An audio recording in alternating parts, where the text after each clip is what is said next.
जय माँ कात्यायनी।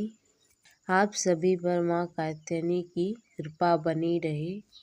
चलिए सुनते हैं नवरात्रि के छठे दिन माँ कात्यायनी की कथा। छठे दिन माँ कात्यायनी की पूजा की जाती है। माँ कात्यायनी की पूजा करने से कुंवारी कन्या के विवाह में आ रहे सारी समस्या होती है दूर। उन्हें एक सुयोग्य वर की प्राप्ति होती है।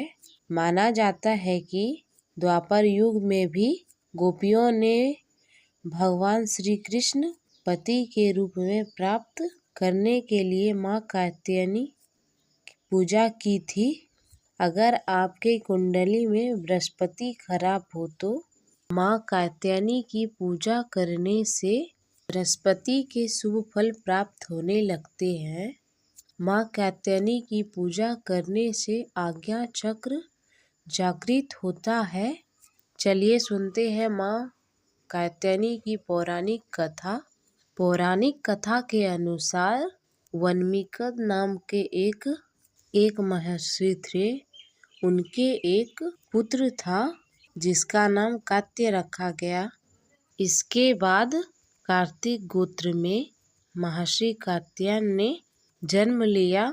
उसकी कोई संतान नहीं थी। इसीलिए उन्होंने माँ भगवती को पुत्री के रूप में पाने के लिए कठोर तपस्या की।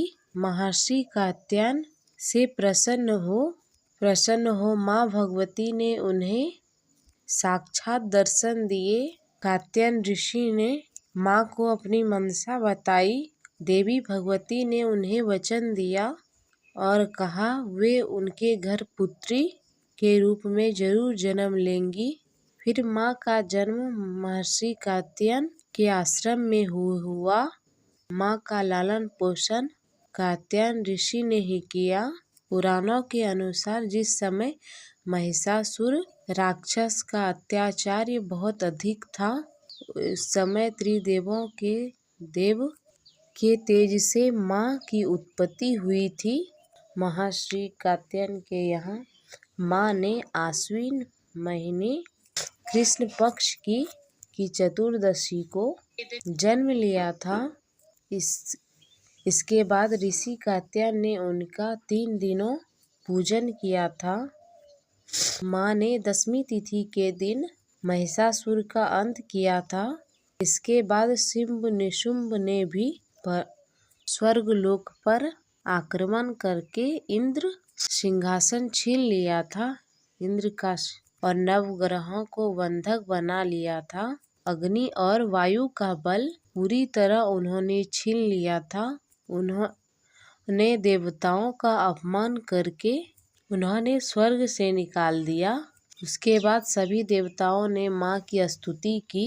उसके बाद माँ ने शुंभ निशुंभ का वध करके देवताओं को इस संकट से मुक्ति दिलाई थी। क्योंकि माँ ने देवताओं को वरदान दिया था कि वह हर संकट के समय उनकी रक्षा अवश्य करेगी। तो ये थी माँ कात्यायनी की कथा। अब आइए जानते हैं माँ कात्यायनी की पूजा विधि। माँ कात्यायनी की पूजा करने से पहले मनुष्य को शुद्ध होने की आवश्यकता है। साधक को पहले स्नान करके साफ वस्त्र धारण करना चाहिए। इसके बाद पहले कलश की स्थापना करके सभी देवी देवताओं पूजा करनी चाहिए। उसके बाद माँ कात्यायनी की पूजा आरंभ करनी चाहिए। पूजा शुरू करने से पहले हाथ में पुष्प लेकर या देवी सर्वभूतेषु माँ कात्यायनी रूपे संस्थिता नमस्तस्ते नमस्तस्ते नमस्तस्ते नमो नमः इस मंत्र का जाप करते हुए फूल को माँ के चरणों में अर्पित करना चाहिए। इसके बाद माँ को लाल वस्त्र, 3 हल्दी की गांठें, पीले फूल, फल, नैवेद्य आदि चढ़ाएं और माँ की विधिवत पूजा करें। उनकी कथा को अवश्य सुने। अंत में माँ की आरती उतारें। इसके बाद माँ को शहद से बने प्रसाद का भोग लगाएं। क्योंकि माँ को शहद बहुत प्रिय है। भोग लगाने के बाद प्रसाद का वितरण करें और स्वयं भी ग्रहण करें। माँ कात्यायनी का स्वरूप बहुत ही भव्य है और दिव्य भी है। इनका वर्ण सोने के समान चमकीला और उज्जवल है। इनकी 4 भुजाएं हैं। माँ की दाहिनी तरफ की हाथ भव्य मुद्रा में है। नीचे वाला आशीर्वाद मुद्रा में, बाएं तरफ हाथ में तलवार, ऊपर वाले और नीचे वाले हाथ में कमल पुष्प सुशोभित है। इनका वाहन सिंह है। दुर्गा पूजा के 6वें दिन इनके यही स्वरूप की पूजा की जाती है, उपासना की जाती है। इस दिन साधक का मन आज्ञा चक्र में स्थित होता है। योग साधना आज्ञा चक्र का बहुत महत्वपूर्ण स्थान है। जो माँ कात्यायनी के चरणों में अपना सर को झुकाते हैं, उनकी सारी मनोकामना पूरी होती है। माँ के पूजा करने से रोग शोक संताप भय आदि सब नष्ट हो जाते हैं। तो ये थी माँ कात्यायनी की पूजा विधि।